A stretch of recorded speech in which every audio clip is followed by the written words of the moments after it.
Welcome everyone, welcome to zero association. तो आज हम लोग एक काफ़ी इंपॉर्टेंट टॉपिक में बात करने वाले हैं, जो आपको थंबनेल से पता ही चल गया होगा कि आज हम टिम्बर के बारे में पढ़ने वाले हैं। ठीक है, तो फर्स्ट ईयर में बेसिक सिविल में इसका काफ़ी इंपॉर्टेंट रोल है और काफ़ी बार एग्ज़ाम में पूछा भी है। तो टिम्बर के बारे में हम पढ़ने वाले हैं। ये एक पीडीएफ फॉर्म में हम लोग पढ़ेंगे। तो जो पीपीटी फॉर्म में कुछ इस तरीके से हम लोग पढ़ने वाले हैं। तो ये पीपीटी आपको मैं लिंक डिस्क्रिप्शन में दे दूंगा, तो आप टेलीग्राम में चले जाना। और टेलीग्राम में आप जो इस वीडियो का टाइटल है उस नाम से अगर सर्च करोगे, अगर आप बहुत बाद में देख रहे हो तो आपको वहाँ पर मिल जाएगा। आप इस पूरे पीपीटी को डाउनलोड कर लेना। इस वीडियो को केवल चुपचाप ईयरफोन लगाओ। अगर आपको स्पीड ठीक लग रही तो सेम स्पीड में, अगर धीमी लग रही है तो 1.5x में। बस चुपचाप देख लो, सुन लो केवल इस वीडियो को। आपको दोबारा कहीं और कुछ पढ़ने की ज़रूरत नहीं पड़ेगी। हाँ, बस कुछ टेक्निकल टर्म्स है जिनको थोड़ा सा याद रखना पड़ेगा। ठीक है, तो स्टार्ट करते हैं हम लोग। तो सबसे पहले टिम्बर की अगर मैं बात करूं, तो जैसे वुड्स होते हैं ना, टिम्बर मतलब लकड़ी। तो timber refers would use in construction work. वो लकड़ियां जो कंस्ट्रक्शन वर्क में यूज होती हैं उनको हम टिम्बर बोलते हैं। और टिम्बर वर्ड जो था वो एक इंग्लिश शब्द से आया है, जो है टिम्ब्रियन। टिम्ब्रियन का मतलब होता है टू बिल्ड, यानी बनाना। कुछ भी बनाना, दैट इज कॉल्ड टिम्ब्रियन। ये आपसे नहीं पूछा जाएगा, बस आपको टिम्बर पता होना चाहिए। कोई कल के दिन पूछ लिया कि वुड और टिम्बर में क्या डिफरेंस होता है, तो वो वुड्स जो कंस्ट्रक्शन वर्क में काम आते हैं दैट इज कॉल्ड टिम्बर। तो वुड के लिए क्या, टिम्बर के लिए क्या क्या चीजें जरूरत होती है? A tree that yields good would for the construction is called standing timber. जो स्टैंडिंग टिम्बर मतलब ऐसी पेड़ जो हमें कंस्ट्रक्शन वर्क के लिए पौधे लकड़ी देते हैं, दैट इज स्टैंडिंग टिम्बर, उनको हम लोग बोलते हैं। After felling a tree its branches are cut. उनका हम क्या करते हैं, उनकी जो ब्रांचेस होती हैं उनको कट कर देते हैं। उनको सुटेबल लेंथ में हम निकाल लेते हैं। ठीक है, पेड़ ऑब्वियसली पेड़ काटना ही पड़ेगा, तो पेड़ काट कर हम उनके ब्रांचेस को सुटेबल फॉर्म में निकाल लेते हैं और उनको छोटे छोटे पार्ट्स में डिवाइड करके और उनको हम टिम्बर यार्ड में भेज देते हैं। टिम्बर यार्ड मतलब लकड़ियों का वो होता है जहाँ पर रखी जाती हैं, या जहाँ पर हम उसको टेबल में या बेड में बनाते हैं। वो होते नहीं, बड़े बड़े लकड़ी रखे रहते हैं, फिर उनको काट काट के फाड़ फाड़ के वो लोग बनाते हैं, तो that is called timber yard. This battens post beams. ठीक है, इनको हम लोग अलग अलग चीज़ों में बदल सकते हैं। ठीक है, दैट इज प्लैंक। प्लैंक मतलब एक लकड़ी का सिंपल सा डिब्बा। पोस्ट बीम्स, ऐसे बहुत सारी चीज़ें आपने देखी होंगी जो टिम्बर से बन जाती हैं। Such form of timber is known as converted timber. इनको हम कन्वर्टेड टिम्बर भी बोलते हैं। तो timber was building material even primitive man. Many incident temple places and bridges built with the timber can be seen even today. तो ऐसे बहुत सारे आपने देखे होंगे कि बहुत सारे पुराने मंदिर, बहुत सारे ऐसे जगह, बिल्डिंग और बहुत सारे आपको ब्रिजेस मिलेंगे जो आज भी हमको लकड़ियों के बने हुए दिखते हैं। तो टिम्बर का बेसिकली मतलब ये होता है। तो टिम्बर का मतलब क्या होता है? ऐसा लकड़ी जो हमको कंस्ट्रक्शन वर्क में यूज हो। हम क्या करते हैं, एक पेड़ होता है, पेड़ को हम काटते हैं और उसके जो शाखाएं होते हैं, स्टेम्स होते हैं, उनको हम अलग अलग करते हैं और उनको सुटेबल लेंथ में हम ले आते हैं, कुछ बड़े कुछ छोटे, और उनको हम टिम्बर यार्ड में भेज देते हैं। टिम्बर यार्ड में उसको जो जो शेप चाहिए होता है वो दिया जाता है और वहाँ पर वो उस शेप में यूज़ हो जाती है, बस। और हमने आजकल बहुत जगह टिम्बर देखे भी हैं। Classification of timber. टिम्बर के कुछ क्लासिफिकेशन होते हैं। सबसे पहला होता है classification based on mode of growth, कि वो बढ़ा कैसे है। दूसरा, मॉडुलस ऑफ इलास्टिसिटी। उसमें मॉडुलस ऑफ इलास्टिसिटी कितनी है, वो कितना फैल सकता है। कुछ होते नहीं है, जब आप बिस्तर पे चढ़ते हो तो ऐसे झुक जाता है, फिर आप होते हो तो सीधा हो जाता है। तो मॉडुलस ऑफ इलास्टिसिटी वो होती है। ठीक है, कि वो कितना इलास्टिक है। ड्यूरेबिलिटी, कितना लंबा चल सकता है। ग्रेडिंग्स, उसकी अलग अलग ग्रेडिंग की गई है कुछ क्राइटेरियाज पर। और अवेलेबिलिटी, कि मिलता कहाँ कहाँ पर है। पता चला आप एक लकड़ी है जो रशिया में मिलती है, बहुत अच्छी है, तो लाने में इतना खर्चा हो जाएगा यहाँ पे, तो काय के लिए लाना है, यहीं की कोई लकड़ी से बना लो, तो ऐसा होता है। तो classification made of mode of growth. सबसे पहले जो पेड़ जो बढ़ते हैं उनके बेस पर हम समझते हैं। तो दो तरीके से होते हैं। एक्सोजीनियस और एंडोजीनियस, नाम से ही समझो। एक्सो मतलब बाहर की ओर, इंडो मतलब अंदर की ओर, ठीक है, बस इतना याद रखना। तो एक्सोजीनियस ट्रीज जो होते हैं, these trees grow outward by adding distinguish rings every year. ये जो पेड़ होते हैं ये बाहर की ओर बढ़ते हैं, मतलब पहले पतला होगा, फिर मोटा होगा, फिर मोटा होगा, फिर मोटा होगा, और हर साल ये एक रिंग बनाते जाएंगे। जब आप पेड़ काटोगे तो आपको ऐसा रिंग रिंग सा दिखेगा। These rings are known as annual rings. इन रिंग्स को हम एनुअल रिंग्स कहते हैं, वार्षिक रिंग, जो हर साल बनेगी obviously. Hence it is possible to find the age of the timber by counting these annual rings. जितने साल का हो जाएगा उतने रिंग्स बन जाएंगे, हम इसकी एज भी इसी से काउंट कर सकते हैं, ठीक है। दीज ट्रीज में be further divided into two parts. तो एक होती है कोइनफेरियस एंड डेसिडुअस। तो ये दो तरीके से कोइनफेरियस ट्रीज जो होती हैं वो कोन शेप लीव्स होती हैं और फ्रूट्स होते हैं। उनके जो पत्ते होते हैं वो कोन शेप में होते हैं, मतलब ट्रायंगुलर। जैसे अशोक का पौधा होता है, पेड़ होता है, उसके ट्रायंगुलर शेप में होते हैं। And the leaves do not fall till new ones are grown. इसकी पत्तियां तब तक नहीं गिरती हैं जब तक नए पौधे नहीं, जब तक नए पत्तियां नहीं आ जाती हैं। दे इल्ड सॉफ्ट वुड, ये सॉफ्ट वुड होते हैं। इनका यूज हम कंस्ट्रक्शन में ना के बराबर करते हैं। बट वहीं दूसरी है डेसिडुअस ट्री, वो क्या होती हैं, उनकी बड़ी बड़ी पत्तियां होती हैं, ब्रॉड लीव्स, एंड वो हर ऑटोमन में अपनी पत्तियां गिरा देते हैं और स्प्रिंग में उनकी पत्तियां, नई पत्तियां आ जाती हैं। और ये जो होते हैं स्ट्रॉन्ग वुड होते हैं, इसीलिए इसको हम commonly use in the building construction, इसीलिए हम इनको बिल्डिंग कंस्ट्रक्शन में यूज करते हैं, ठीक है। तो एक्सोजीनियस क्या होता है, जो बाहर की ओर बढ़ते हैं। इनमें क्या होता है, एनुअल रिंग्स पाई जाती हैं, हर साल एक रिंग बन जाती है, तो इसलिए एनुअल रिंग के बेस पर हम इनकी एज का भी पता लगा सकते हैं। ये दो तरीके के होते हैं, कॉनिफेरस और डेसिडुअस। कॉनिफेरस कौन से होते हैं, जिनकी पत्तियां तिकोना होती हैं या कोन शेप में होती हैं, और ये इनकी पत्तियां तब तक नहीं गिरती हैं जब तक नई पत्तियां नहीं आ जाती हैं, और ये सॉफ्ट वुड होते हैं, इसलिए इनको कंस्ट्रक्शन में अवॉइड करते हैं। दूसरा, जो डेसिडुअस होते हैं उनकी पत्तियां चौड़ी होती हैं, ब्रॉड पत्तियां होती हैं, और ये हर ऑटोमन में अपनी पत्तियां गिरा देते हैं और स्प्रिंग में इनकी पत्तियां नहीं आ जाती हैं, है ना, सावन में बढ़िया नई नई पत्तियां आती हैं। तो और ये स्ट्रॉन्ग वुड होती हैं, स्ट्रॉन्ग वुड होता है, इसीलिए इसका कंस्ट्रक्शन में हम ज़्यादा यूज़ करते हैं। Simple. The classification of soft would and hard would have commercial importance. इनके दोनों के, जैसे सॉफ्ट वुड है और हार्ड वुड है, दोनों का अपना अपना यूज होता है। The difference between soft and hard जो है, उनके बीच का अंतर समझ लीजिए। पहला अंतर, in soft wood annual rings are seen distinctly whereas the hard wood are indistinctly. जो सॉफ्ट वुड है उसमें आप जो एनुअल रिंग्स हैं उनको डिस्टिंक्टली देख सकते हो, बट हार्ड वुड में ऐसा नहीं होता है। दूसरा, colour of the soft wood is light. जो कलर होगा उनका वो थोड़ा लाइटर साइड होगा, और जो कलर ऑफ हार्ड वुड होगा वो थोड़ा डार्क होगा, ठीक है। Soft wood has the lesser strength in compression and shear compare to hard wood. इनकी स्ट्रेंथ सॉफ्ट वुड की कम होती है कंप्रेशन और शियर में। Soft wood are lighter and hard wood are heavier. Soft wood जो होते हैं वो हल्के होते हैं और हार्ड वुड जो होते हैं हैवी होते हैं। Fire resistance of soft wood is poor. जो आग लगने, फायर रेजिस्टेंस मतलब आग से रोकने की क्षमता सॉफ्ट वुड में कम होती है और हार्ड वुड में ज़्यादा होती है। Structure of soft wood is resinous while the structure of wood is close grain. मतलब इनके जो मॉलिक्यूल्स होते हैं सॉफ्ट वुड के वो दूर दूर होते हैं और हार्ड वुड के थोड़े पास पास होते हैं, ठीक है, समझ गए होगे, कोई दिक्कत नहीं। आगे बढ़ते हैं। अब अगर हम किसी लकड़ी को देखें तो वो कुछ इस तरीके से दिखती है, ठीक है।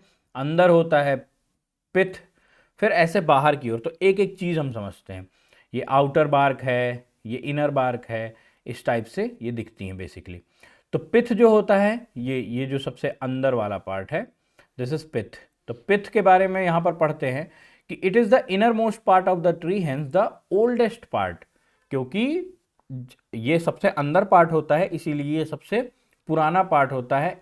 Exogenous tree when plant become older the pith dies, जो पिथ होता है वो मर जाता है, and become fibrous and dark, और डार्क हो जाता है, and its size and shape, ये साइज और शेप में वेरी कर सकता है, हो सकता है बहुत पतला हो बहुत मोटा हो, तो ये डाई खत्म हो जाता है। देन हार्टवुड, हार्टवुड ये यहाँ पर है, ये जो बीच का पोर्शन होता है दैट इज हार्टवुड। तो heartwood this is the portion surrounding the pith, pith के किनारे किनारे जो होता है उसी को, डार्क कलर में होता है और स्ट्रांग होता है। This portion is used for the various engineering purposes, इसको इंजीनियरिंग पर्पजेज में यूज करते हैं। ये एक डेड पार्ट होता है वुड का, and it consist of several annual rings, इसमें क्या होता है बहुत सारी एनुअल रिंग्स होती हैं इस पार्ट में, ठीक है। तो आपको दिख रहा है कि यहाँ से यहाँ तक ये जो हार्ट वुड है, ये पूरा जो ये पूरा पोर्शन है इसको हार्ट वुड बोलते हैं। देन सैपवुड, सैपवुड ये वाला पोर्शन, ठीक है, इधर साइड का। तो सैपवुड में क्या होता है, this is the layer next to the heartwood, heartwood के बाद जो लेयर आती है दैट इज सैपवुड, और it denotes the recent growth of the contain sap, जो क्योंकि ऑब्वियसली पेड़ बाहर की ओर बढ़ रहा है ना, मोटा होता जा रहा है मोटा होता जा रहा है, तो सैप जो है ये थोड़ा बाहर का पार्ट है, तो ये रीसेंट ग्रोथ को दिखाता है कि अभी अभी पेड़ कितना बड़ा। It takes active part of the growth of the tree by allowing sap to move in upward direction. The annual rings of the sapwood is lesser, sharper divided, are light in color. क्योंकि यहाँ पर क्या होता है, जो annual ring है वो बन रही होती हैं अभी, तो ये थोड़ा लाइट कलर में होती हैं। एंड सैपवुड्स आर नोन एज एल्बर्नम, ठीक है, तो इसको एल्बर्नम भी बोलते हैं। तो ये जो हार्टवुड के बाहर की ओर होता है। देन हमारे पास आता है कैम्बियन लेयर, कैम्बियन लेयर ये वाली, ये जो यहाँ से यहाँ तक ये पूरी पोर्शन दिख रहा है ना, ये वाला थोड़ा अलग सा, तो ये होता है कैम्बियन लेयर। तो कैम्बियन लेयर की बात करूँ तो ये एक थिन लेयर होती है जो fresh SAP laying between the sapwood और इनर बार्क। तो इनर बार्क मतलब जो अंदर का ये पोर्शन है, देखते नहीं हो जो पपड़ी जम जाती है, जब कोई पेड़ हो उसके ऊपर एक पपड़ी सी जम जाती है, तो वही होती है आउटर बार्क और इनर बार्क। जब आप उसको छीलते हो पपड़ी को, तो ऊपर की पपड़ी बहुत सख्त होती है लेकिन अंदर थोड़ा सा सॉफ्ट होता है, तो वो जो पार्ट आपको दिखता है ना उस लकड़ी का, वो पपड़ी हटाने के बाद, वो होता है कैम्बियन लेयर। तो इसमें क्या होती है, it consist sap where not yet converted into sapwood, वो अभी तक वो जो पार्ट है वो सैपवुड में कन्वर्ट नहीं हुआ है। If the bark is removed and cambium layer is exposed to the atmosphere, cell cases to be active and tree dies. अगर हम पूरे पेड़ का जो पपड़ी मैंने बोला ना, पपड़ी हटा देना, तो और ये वाला जो पोर्शन है, कौन सा पोर्शन, कैम्बियन लेयर को अगर हम एटमॉस्फेयर में खुला छोड़ दें तो पेड़ खत्म हो सकता है, ठीक है। मतलब इफ द बार्क, जो आउटर बार्क और इनर बार्क है, bark is removed and cambium layer is expose to atmosphere, cells ceases to be active and tree dies, पेड़ मर भी सकता है। तो इसलिए हम ऐसा नहीं करते हैं कि पूरे पेड़ को छील दिए, ठीक है। इनर बार्क की अगर मैं बात करूं तो it is the inner skin of the tree protection the cambium layer, it gives the protection of the cambium layer, ये कॉम्बियन लेयर को एक प्रोटेक्शन प्रोवाइड करता है। Outer bark, it is the outer skin of the tree and consist of wood fibres, है ना, wood fibres होती है इनमें। Sometimes it contains fissures and cracks, इनमें क्रैक भी होती हैं, आपने देखा होगा ऐसे से अलग सी हो जाती है, आप हाथ से निकालो तो निकल भी जाती है ना, पपड़ी जो होती है उसको आउटर बार्क बोलते हैं। And last is medullary layer, medullary layer ये यहाँ पे दिख रही है ना, मेडलरी रेज इनको हम लोग बोलते हैं, या रैग्स। तो मेडलरी रैग्स जो होती हैं, these are the thin radial fibre extending from the pith and cambium layer, ये जो ऐसे ऐसे ऐसे ऐसे हैं, इनको बेसिकली हम बोलते हैं, ठीक है। तो they hold annual ring together, ये एनुअल रिंग को साथ में बांध के रखती हैं। In some of the trees they are broken and some other may be not prominent, कुछ ट्रीज में नहीं भी हो सकती हैं, ऐसा भी है, ठीक है। तो ये है, ये था एक्सोजीनियस ट्रीज, एक्सोजीनियस जो बाहर की ओर बढ़ती हैं। अब हमारे पास आती है एंडोजीनियस ट्रीज। एंडोजीनियस ट्रीज क्या होती हैं? जो ट्रीज अंदर की ओर बढ़ती हैं। और fresh fibrous mass is inner most portion, उनका जो फ्रेश पोर्शन होता है वो अंदर की ओर होता है। अभी यहां पर क्या है देख रहे हो, पिथ मर चुका है, हार्टवुड भी डेड हो चुका है और स्ट्रांग हो चुका है, और ये जो पोर्शन है सैप और कैम्बियन लेयर ये अभी जिंदा है। ठीक है, तो बाहर की ओर के पोर्शन जिंदा है, बट यहां पर उल्टा होता है। यहां पर अंदर वाला पोर्शन जो होता है वो सबसे फ्रेश होता है। जैसे एग्जाम्पल के लिए बंबू, जो बांस होता है, गन्ने का पेड़, गन्ना जब छीलते हो तो बाहर की ओर सॉलिड रहता है और अंदर की ओर रस होता है। तो ऐसे ही तो होता है, उल्टा होता है। तो they are not useful for structural वाले। अब गन्ने के थोड़ा ना कहीं पे वो छत बना देंगे, टूट जाएगा ना। बम्बू कहीं कहीं पर यूज हो जाता है, बट बहुत ज़्यादा स्ट्रेंथ के लिए यूज नहीं करते हैं कि पता चला जहाँ पर हम बेड और थोड़ा ना बांस के बना देते हैं, नहीं, वो टूट जाएगा। ठीक है, समझ गए? तो एक्सोजीनियस और एंडोजीनियस ट्रीज के बारे में समझ गए। चलिए आगे बढ़ते हैं। Classification based on modulus of elasticity. Modulus of elasticity का मतलब होता है, देखो इलास्टिसिटी का मतलब ये होता है कि जब हम किसी चीज़ पर, किसी मेटल पर, किसी बॉडी पर लोड लगाते हैं तो वो बॉडी डिफ्लेक्ट होती है। डिफ्लेक्ट होने के बाद अगर वो अपने शेप को, after removal of the load, हमने लोड लगाया, कोई चीज़ झुकी, ठीक है, after removal of the load अगर वो अपनी पोजीशन को रीगेन कर लेती है तो that property is called elasticity. और वो कितने लोड के लिए कर पाती है, that is called modulus of elasticity basically. तो Young modulus determine the conducting bending test. तो हम एक बेंडिंग टेस्ट करते हैं, ठीक है। तो ग्रुप ए में जो होता है 12.5 से 12.5 kilo newton per M M square modulus of elasticity होती है। ये अलग अलग ग्रुप बनाए गए हैं। ग्रुप बी में होता है 9.8 से 12.5 और 5.6 से 9.8 kilo newton per M M square. ये तीन बेस पर हमने बांट दिए।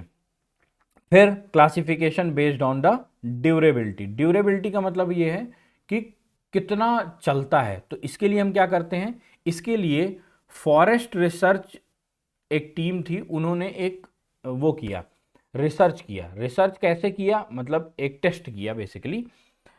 उन्होंने क्या किया, एक स्पेसिमेन साइज लिया 600 इंटू 50 इंटू 50, 600 इंटू 50 इंटू 50 का एक लकड़ी का गट्टा लिया जिसके ऊपर टेस्ट करना है, एंड उसको आधा ग्राउंड में गाड़ दिया, ठीक है। और इसकी कंडीशन को रेगुलरली ऑब्जर्व किया गया बहुत सालों तक। फिर उसके बेस पर हमने लकड़ियों को क्लासिफाइड किया। क्लासिफाइड कैसे किया, हाई ड्यूरेबिलिटी, जिसकी ड्यूरेबिलिटी बहुत हाई है, वो लकड़ी कौन सी थी जो 10 साल या उससे ज़्यादा टिकी रही। मॉडरेट ड्यूरेबिलिटी जो 5 से 10 साल तक टिकी रही, और लो ड्यूरेबिलिटी जो 5 साल से कम टिकी रही। तो इस बेस पर कुछ लकड़ियों को डिवाइड किया गया। Classification based on the grading. Grading कैसे, IS 883/1970 मतलब इंडियन स्टैंडर्ड कोड 883/1970 में एक कोड आया, उसमें हमने ग्रेड 1, ग्रेड 2 और ऐसे सेलेक्ट ग्रेड, ग्रेड 1, ग्रेड 2 ऐसे हमने क्लासिफाई किया इनको, ठीक है। तो किसके बेस पर, परमिसिबल स्ट्रेस एंड डिफेक्ट, कि इसमें स्ट्रेस हम कितना दे सकते हैं और उस स्ट्रेस के बेस पर ये कितना डिफेक्ट हो, इसमें डिफेक्शन आ जाएगा, तो उस बेस पर हमने इसको दिया। देन फिफ्थ है classification based on the availability, कि भाई अवेलेबल है कि नहीं है।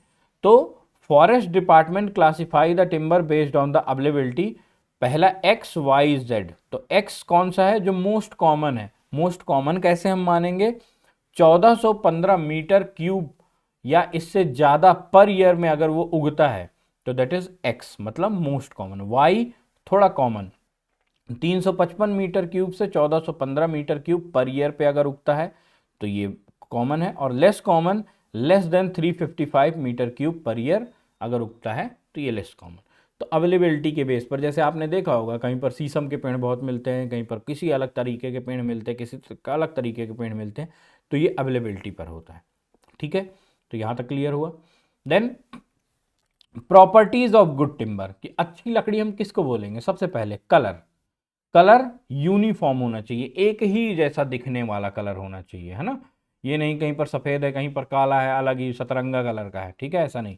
Order, order it should be pleasant when cut freshly, जब उसको हम काटे तो उससे जो महक आए वो अच्छी होनी चाहिए, मतलब लकड़ी जैसे महकती है ना वैसी महके, ऐसा नहीं कि ऐसी महक आ गई आदमी बेहोश हो गया काटने वाला, ठीक है। तो ऑर्डर, साउंडनेस, साउंडनेस मतलब जब हम उसमें ऐसे मारे, आप लोग क्रिकेट खेलते होंगे ना बहुत सारे लोग, तो बल्ले का टोन कैसे चेक करते हैं? ऐसे मारते हैं तो कट कट कट आवाज आती है। तो a clear ringing sound when struck indicates the timber is good, कि लकड़ी अच्छी है, ठीक है।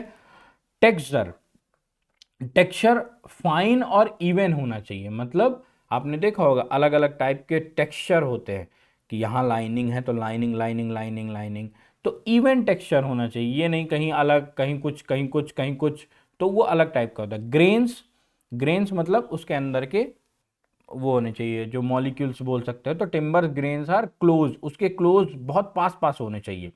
Density, high density stronger timber, हाँ डेंसिटी मतलब उसके मॉलिक्यूल्स जितने पास पास होंगे वो उतना ही मजबूत होगा। Then hardness, hardness timber are strong and durable, hardness मतलब ये ऐसा ना हो कि हम किसी चीज कोई चीज उस पर घिस जाए तो टूटे जाए, है ना।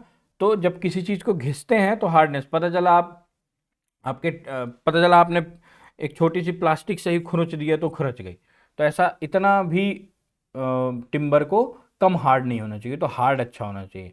Warping, good timbers do not warp under the changing environment condition, ऐसा ना हो कि इन्वायरमेंट कंडीशन आप बार बार बदल रहे हो तो इसमें वॉर्पिंग हो जाए या फिर उसमें कुछ इफेक्ट दिखने लगे आपको, ठीक है। पता चला ठंड में आप खरीद के लाए, गर्मी में देखे तो पता चला टूट गया या झुक गया, या बरसात के समय में मॉइस्चर की वजह से आपकी टेबल गीली गीली सी होने लगी। Toughness, toughness resist the shock loads, तो टफ इतना होना चाहिए कि उसमें शॉक लोड, पता चला आप टेबल बनवा के लाए, आप खुद खड़े हुए टेबल टूट गया, तो इतना तो झेल लेना चाहिए उसको, है ना। Then abrasion, good timber do not deteriorate due to wear, wear abrasion का मतलब होता है property should be look into the timber use for the flooring, wear मतलब घिस नहीं जाए, ठीक है। पता चला व्हाइट बोर्ड खरीद के लाए, उसमें 4 दिन हमने चौक से लिखा और मिटाया, व्हाइट बोर्ड ही घिस गया, तो ऐसा भी नहीं होना चाहिए। कि लकड़ी जो होनी चाहिए उसमें खासकर हम कहाँ यूज करते हैं? फ्लोरिंग में। पता चला आपने लकड़ी का फ्लोर बनाया, आप चल चल रहे हो वो फ्लोर घिसते ही जा रहा घिसते ही जा रहा, तो ये नहीं होना चाहिए। स्ट्रेंथ, उसमें हाई स्ट्रेंथ एंड बेंडिंग होनी चाहिए, शियर होना चाहिए, डायरेक्ट कंप्रेशन होना चाहिए, तो इनमें जो है इसमें स्ट्रेंथ होना चाहिए, उसमें मतलब मजबूत होना चाहिए कि चढ़े, तो जैसे बेड आपने बनाया तो बेड में आप लेटे तो वो बेंड हो लेकिन वो झेल जाए उसको, ठीक है। Modulus of elasticity, high modulus of elasticity होना चाहिए कंस्ट्रक्शन के लिए। फायर रेजिस्टेंस, लकड़ी में आग इतना जल्दी नहीं लगना चाहिए, फायर रेजिस्टेंस होना चाहिए कि लकड़ी आसानी से आग ना पकड़े, ठीक है। पता चला आपने धूप बत्ती जलाई मंदिर में आग ही लग गई, ठीक। देन परमिएबिलिटी, गुड लो वाटर परमिएबिलिटी मतलब पानी को वो ज़्यादा ना सोखे, ठीक है। कि टेबल पे पानी गिर गया तो आप पोंछ रहे हो तब तक वो सोख ही लिया पानी, तो परमिएबल नहीं होना चाहिए, मतलब उसके अंदर पानी नहीं जाना चाहिए। वर्केबल, वर्केबिलिटी इजीली वर्केबल होना चाहिए, मतलब कि लकड़ी को जिस शेप में हमको लाना है हम ला सकें, दैट इज कॉल्ड वर्केबिलिटी, कि उसमें काम करना आसान हो। Durability, one of the capable resistance the fungi and insect attack, तो जैसे दीमक नहीं लग जाता है तो ये इस टाइप के अटैक उस पर ना हो, तो ड्यूरेबल होना चाहिए, तभी तो अटैक नहीं हो पाएगा इस टाइप का, ठीक है। तो आजकल बहुत अलग अलग तरीके के हम लोग चीज़ें करते भी हैं कि लकड़ी और ड्यूरेबल हो। Defects, good timber free from defect like did not shake and cracks, तो जो अच्छी लकड़ी होनी चाहिए उसमें डिफेक्ट नहीं होना चाहिए, मतलब उसमें नॉट्स नहीं हो, नॉट मतलब बीच बीच में पता चला अलग टाइप का ये है, क्रैक है उसमें, तो ऐसा डिफेक्ट्स नहीं होने चाहिए। तो ये होते हैं गुड टिम्बर की कुछ qualities. Then seasoning of timber, seasoning of timber का मतलब ये होता है कि it is the process by which moisture content is freely cut tree is reduce to suitable level, एक लेवल तक मॉइस्चर कंटेंट को घटा देना किसी भी लकड़ी से, that is called seasoning of timber. ठीक है, क्योंकि मॉइस्चर कंटेंट मतलब पानी जो है वो होना भी जरूरी है, ऐसा नहीं बिल्कुल ही सूखी लकड़ी, होना भी जरूरी है, लेकिन एक लेवल से एक लेवल तक होना जरूरी है। तो इसको करने के लिए जो चीज़ें हम करते हैं वो कहलाता है सीजनिंग ऑफ टिम्बर। इसको क्यों करते हैं? क्योंकि durability of timber is increase, इसमें इंक्रीज हो जाती है। दो तरीके होते हैं, एक होता है नेचुरल सीजनिंग और एक होता है आर्टिफिशियल सीजनिंग। दो तरीके से करते हैं, एक प्राकृतिक तरीके से, एक आर्टिफिशियल। तो नेचुरल सीजनिंग में क्या करते हैं, इसमें दो तरीके की सीजनिंग होती है, एक होती है एयर सीजनिंग, एक होती है वाटर सीजनिंग। एयर सीजनिंग में देखिए क्या करते हैं, एयर सीजनिंग में हम ये जो बगल में फिगर बना हुआ है ना, तो हम क्या करते हैं, एक प्लेटफॉर्म लेते हैं, ये एक प्लेटफॉर्म है, ठीक है, ये एक प्लेटफॉर्म है, इसके ऊपर क्या करते हैं हम 300 mm की हाइट का प्लेटफॉर्म बनाते हैं और टिम्बर बाल्स को स्टैक कर देते हैं, जैसा फिगर में हमें दिखा है। मतलब लकड़ियों को हम ऐसे रख देते हैं एक के ऊपर एक, गैप बनाकर। जैसे ये एक लकड़ी रखी है और ये एक प्लेटफॉर्म छोटा सा है, फिर ये एक लकड़ी रखी, ये प्लेटफॉर्म है, ये एक लकड़ी रखी, फिर ये एक प्लेटफॉर्म है, ये एक लकड़ी रखी, ऐसे करके हम थोड़ा दूरी दूरी पर लकड़ियों को रख देते हैं। जब ये हो जाता है प्रोसेस, तो ये पूरा हम कर देते हैं। एंड प्रॉपर एयर सर्कुलेशन इसमें होना चाहिए, ठीक है, कि एयर आस जाती रहे और इसमें हम छोड़ देते हैं। तो over a period in a natural process moisture content reduce, कुछ समय बाद इसमें मॉइस्चर कंटेंट रिड्यूस हो जाता है। And well season timber contains only 50% of moisture. हम ये चेक करते रहते हैं, तो वेल सीजन जो टिम्बर होते हैं उसमें 15% मॉइस्चर बस होनी चाहिए। This is a slow but good process of seasoning. ये एक स्लो प्रोसेस है कि पानी जो निकल रहा है वो लकड़ी से हवा के थ्रू निकल रहा है, तो ये एक अच्छा प्रोसेस है बट बहुत स्लो प्रोसेस। आप ही को समझ में आ रहा होगा, लकड़ी रख दो किसी कमरे में ऐसा कि उसमें एयर फ्लो बना रहे, तो होता है। दूसरा water seasoning. Water seasoning is carried out the bank of the river, नदी के किनारे हम करते हैं। इसमें क्या करते हैं, thick end of the timber is kept pointing up stream side. Thick जो उसका पोर्शन होता है, ठीक है, जो मोटा पोर्शन है उसको हम अप स्ट्रीम साइड कर देते हैं। After a period of 2 to 4 weeks, 2 से 4 वीक के timber is taken out, timber को हम निकाल देते हैं। During this period SAP contains the timber washed out and great extent, then timber stacked and shed with the free air circulation।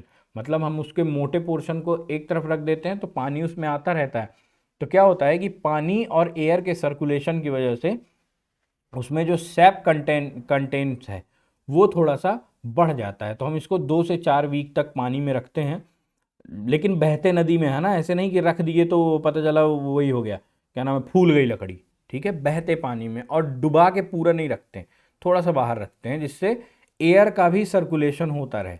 तो ये एक सीजनिंग की प्रोसेस है, समझ गए, वाटर सीजनिंग और एयर सीजनिंग। फिर होता है आर्टिफिशियल सीजनिंग। आर्टिफिशियल सीजनिंग में हम क्या करते हैं, एक चैम्बर हम बनाते हैं जिसमें हीट कंट्रोल और ह्यूमिडिटी कंट्रोल हम प्रॉपर पूरा सर्कुलेशन हम कर सकें, और 4 से 5 डेज में ये कंप्लीट हो जाता है।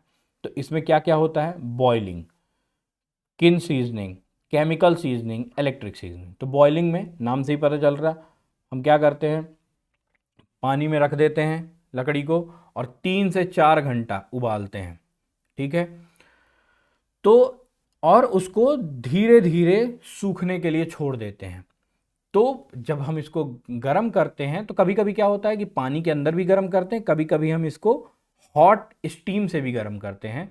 तो इस प्रोसेस से सीजनिंग फास्ट होती है, लेकिन ये कॉस्टली होता है। भाई पानी कितना उबालोगे आप, तो इसमें कॉस्टली होता है। और लकड़ी छोटी छोटी तो होती नहीं, बड़े बड़े लट्ठे होते हैं, तो उनको गर्म करने के लिए अलग वो होता है। तो बॉइलिंग थोड़ा सा जल्दी होती है, 3 से 4 आवर में, बट ये कॉस्टली होती है। वहीं पर किन सीजनिंग की अगर मैं बात करूं तो ये एक एयर टाइट चैम्बर होता है। किन सीजनिंग में एयर टाइट चैम्बर होता है जिसमें हम लकड़ियों को रख देते हैं और fully saturated air with the temperature of 35 to 38 degree, ठीक है।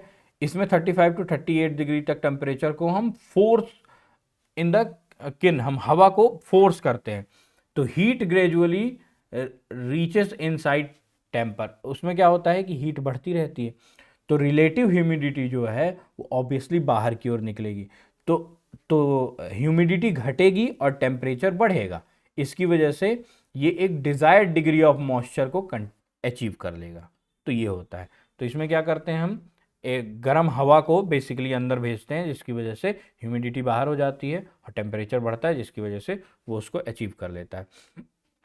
ठीक है, तो इसमें बस ये दिक्कत है कि हॉट एयर जो भेजते हैं हम, उसको हम लोग धीरे धीरे बढ़ाते भी जाते हैं ना, तो क्या होता है कि ये बड़े लेवल पे यूज़ हम कर सकते हैं, ठीक है, लार्ज स्केल पे।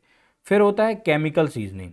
केमिकल सीजनिंग में हम क्या करते हैं कि the timber immerse the solution of the suitable salt, एक सॉल्ट के उसमें हम इसको डाल देते हैं टिम्बर को, and then timber dried in a kiln, उसको हम, ये जो किन सीजनिंग थी उसमें हम ड्राई करते हैं, and primarily treatment by chemical seasoning course uniform seasoning outer the inner part of the timber, और इस तरीके से हमारा सीजनिंग हो जाता है। हम क्या करते हैं, किसी सॉल्ट में उसको डालते हैं और फिर उससे हम ये कर लेते हैं केमिकल सीजनिंग। इलेक्ट्रिकल सीजनिंग में बेसिकली हाई फ्रीक्वेंसी की इलेक्ट्रिक करंट हम पास करते हैं टिम्बर से, resistance to the electric current is low then the moisture content in timber is high.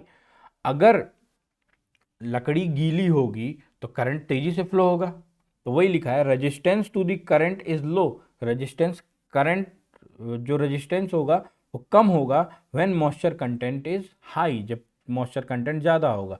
तो as moisture content reduce the resistance reduce, तो हम वही करते रहते हैं कि हम इसमें डालते रहते हैं करंट, और जिससे करके वो कम हो जाता है, जब तक वो अप्रोप्रिएट लेवल तक नहीं आता है तब तक हम करते रहते हैं। ठीक है, हाउ ये बहुत कॉस्टली प्रोसेस है, तो इसलिए हम इसको ज़्यादा यूज़ नहीं करते हैं। ठीक है, तो आर्टिफिशियल प्रोसेस थोड़ी सी ज़्यादा हाई कॉस्ट होती है, इसलिए हम इसका बहुत ज़्यादा यूज़ नहीं करते हैं हम, लेकिन फिर भी आपको पता होना चाहिए। Next, then defects in timber. Timber में डिफेक्ट क्या क्या आ जाते हैं, तो defect due to natural forces, due to defective seasoning and conversion, due to attack of fungi and insects, and तो इन तीन तरीके से डिफेक्ट आते हैं। पहला होता है नेचुरल फोर्सेस। नेचुरल फोर्सेस में क्या होता है, नॉट आ जाती है, शेक्स आ जाते हैं, विंड क्रैक्स आ जाते हैं, अप स्टेप्स आ जाते हैं। नॉट्स क्या होती है, ये इस टाइप की होती है, ये दिख रही है, ये इस टाइप की, इसको बोलते हैं नॉट्स। नॉट्स मतलब बीच में वो नहीं होता, डाल निकल रही होती है, फिर उसको काट देते हैं, या ऐसा गोल गोल सा बन जाता है बीच में खोखला सा जगह, उसको बोलते हैं नॉट्स। तो ये क्या होता है, या फिर ब्रांच वहाँ से टूट गई, ठीक है, या वहाँ पर होल हो गया, ठीक है, तो उस टाइप को हम लोग बोलते हैं नॉट। तो ये भी एक तरीके का डिफेक्ट ही है लकड़ी में, है ना, क्योंकि सीधी लकड़ी होती, वहाँ पर क्या होता है, ग्रेन साइज अलग अलग हो जाता है, तो ये होती है। दूसरा होता है शेक। शेक में क्या होता है, क्रैक्स इस टाइप में, जैसे ये है, ये कप शेक है, हीट शेक है, रिंग शेक है, स्टार शेक है। तो इसमें क्या होता है, देखो ध्यान से, इसमें क्या होता है, एक्सेसिव हीट जो होती है वो किसी तरीके से बाहर निकलने की कोशिश करती है। अब वो जो निकलने की कोशिश करती है उसकी वजह से वो अलग अलग तरीके के शेक्स बना देती है। ये इस टाइप के यहाँ से निकली तो कप शेप बन गया, ये ऐसे क्रैक करके बाहर की ओर निकली तो ये हीट शेक, हार्ट शेक हो गया। ठीक है, कोई एक रिंग से पूरी होकर निकली तो वो पूरी रिंग शेक हो गई। स्टार शेक्स मतलब अलग अलग जगह से निकली, यहाँ तक तो आई यूनिफॉर्मली, फिर यहाँ से अलग अलग तरीके से निकली, तो ये अलग तरीके का हो गया। तो ये कुछ तरीके के हमारे शेक्स होते हैं जिनसे हीट बाहर निकलती है, जिसकी वजह से होता है। Wind crack, there are crack outer side of the long due to sinkage of the exterior. तो विंड क्रैक इस तरीके के होते हैं, बाहर से स्टार्ट होता है तो हवा अंदर जाती रहती है और फिर अंदर की तरफ ये क्रैक बढ़ते जाते हैं, तो ये होता है विंड क्रैक। ठीक है, ये मॉइस्चर कंटेंट की वजह से होता है, हवा अगर अंदर जाती रही लगातार। और अपसेट क्या होता है, ये इस तरीके की लेयर होती है और अचानक से आप देखोगे ऐसे हो जाता है, फिर ये उसके ऊपर वाली लेयर भी, तो ये इस तरीके से टेढ़ा मेढ़ा होता ही रहता है, तो ये होता है अपसेट। ठीक है, क्लियर हो गया होगा। तो ये आपने देखा भी होगा बहुत सारी जगह में, ये किसी इंजरी की वजह से हो जाता है। ठीक है, कि आपने कहीं कोई डिफेक्ट हो गया या कुछ चोट लग गई या कंप्रेशन हो गया, कुछ भी हो गया ट्री में, तो वो एक बार अगर टेढ़ा हुआ तो फिर वो ऊपर टेढ़ा ही होता जाता है। तो ये हो गया। Then defect due to defective seasoning. अब आपने जो सीजनिंग की है अभी तक हमने किया, तो उसमें हम क्या करते हैं, वॉर्प करते हैं, ट्विस्टिंग करते हैं। तो इसमें अगर कुछ हमने कुछ ऐसा कर दिया, पता चला क्रैकिंग्स आ गए बहुत ज़्यादा, तो वो भी डिफेक्ट हो जाता है। ठीक है। अब आपने किन सीजनिंग की, गरम जिसमें आपने हवा डाली, उसमें पता चला हीट ठीक से निकल नहीं पाई, वहाँ पर भी क्रैक आ जाता है। तो ये भी एक टाइप का डिफेक्ट आ सकते हैं। Defect due to fungal attack, आपको पता है कि माइक्रोस्कोपिक लेवल पे अगर फंगल अटैक हो गया, या फिर जिसको हम लोग बोलते हैं, आपने सुना होगा वाइट आंट्स। वाइट आंट्स क्या होते हैं, टर्माइट्स या दीमक। दीमक लग गया ना, तो वो भी डिफेक्ट कर देता है, लकड़ी को खराबी कर देता है। तो ये भी एक तरीके का डिफेक्ट। प्रिवेंशन हम क्या कर सकते हैं, टार लगा दो, पेंट लगा लो, केमिकल साल्ट लगा दो, केरोसेट लगा दो, ASCO लगा दो। ठीक है। तो टार क्या होता है, हॉट कोल, काला काला होता है बेसिकली, वो काला रंग का पेंट नहीं कर देते हैं, तो एक तरीके का कोटिंग बना देते हैं टार का, ब्रश से हम लगा देते हैं, जिससे क्या होता है, फंगल अटैक नहीं होते हैं। और ये एक सस्ता तरीका है करने का। But main disadvantage of this matter to prevent that the appearance is not good of the tar. पता चला आपने पोत दिया, वो अच्छा दिख ही नहीं रहा, तो सबसे बड़ी दिक्कत ये होती है। पेंट, पेंट बहुत अच्छा तरीका होता है। 2-3 लेयर में ऑयल पेंट करो लकड़ी में, और मॉइस्चर से आप उसको प्रिवेंट कर सकते हो, और ये अपीयरेंस को भी अच्छा बढ़ा देता है। ठीक है। तो ये एक अच्छा तरीका है पेंट। दूसरा होता है केमिकल साल्ट। केमिकल साल्ट जो dissolving salt of the water रहता है, ये उसमें आर कॉपर सल्फेट, ठीक है, chloride, zinc chloride and sodium fluoride are the treating the chemical salt paint and varnishes can be good appearance. तो ये एक हम पुताई भी कर सकते हैं। तो इससे क्या होता है, केमिकल सॉल्ट की पुताई, जिससे क्या होता है कि हमारा जो देखने में भी वो ठीक ठाक ही लगता है। देन क्रियोसोइट। क्रियोसोइट ऑयल जो होता है, ये बेसिकली कोल टार होता है। ठीक है।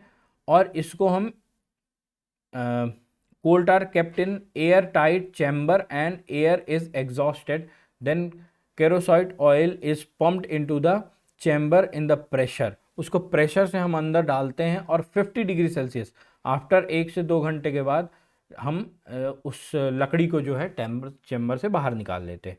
मतलब बेसिकली आपने लकड़ी को किसी जगह, किसी एक चैम्बर में डाला, उसमें आपने एक प्रेशर से इस ऑयल को डाला 50 डिग्री सेल्सियस, और 1 से 2 घंटे उसमें डुबोए रखा, और उसको बाहर निकाल लिया, तो ये हो जाता है। ASCO ये फॉरेस्ट रिसर्च इंस्टीट्यूट देहरादून द्वारा डेवलप किया गया है। इसका फॉर्मूला जो होता है, ये जो होता है बेसिकली, तो आर्सेनिक पेंटॉक्साइड और 3 parts by weight of the copper sulphate and 4 parts of the weight of potassium dichromate. ठीक है, सोडियम डाइक्रोमेट, और इससे मिलकर इसको पूरा एक पाउडर सा बनाते हैं, और 100 पार्ट ऑफ द वाटर मिलाते हैं, एंड सोल्यूशन जो बनता है उसको हम लकड़ी के ऊपर पोत देते हैं। ठीक है। तो ये कुछ तरीके हैं जिनसे हम लकड़ियों को बचा सकते हैं। सबसे ज़्यादा यूज़ क्या होता है, पेंट यूज़ किया जाता है। ठीक है। Then last point, use of timber. Use क्या क्या होते हैं, heavy construction work like column, truss, pillar बनाने के लिए भी यूज होता है। Light construction work, door, window, floor, roof बनाने के लिए भी यूज होता है। And other permanent work like railway के स्लीपर बनाने के लिए, fencing pole, electric pole, gates बनाने के लिए यूज़ होता है। ठीक है। टेम्प्रेरी वर्क कहीं पर करना है, श्योरिंग करना है, शटरिंग करना है, पैकिंग ऑफ मटेरियल, इसमें भी यूज़ होता है। डेकोरेशन के लिए भी, शोकेस, फर्नीचर्स के लिए यूज़ होता है। बॉडी वर्क, बस, ट्रेन, बोट्स बनाने के लिए भी यूज़ होता है। ठीक है। पेपर बनाने के लिए भी यूज़ होता है, कार्डबोर्ड बनाने के लिए भी यूज़ होता है, वॉलपेपर के लिए, म्यूजिकल इंस्ट्रूमेंट के लिए, स्पोर्ट्स गुड्स के लिए, इन सब के काम आता है हमारा टिम्बर। तो ये था पूरा एक simple and short lecture timber पर। तो आपको आई थिंक क्लियर हुआ होगा काफ़ी कुछ। और ये जो पूरा PDF है, ये जो पूरा है, इसको मैं टेलीग्राम में डाल दूंगा, उसका लिंक डिस्क्रिप्शन में है, वहाँ से जाकर आप डाउनलोड कर लेना, मस्त ऐसे पढ़ लेना, काम चल जाएगा। Goodbye, take care.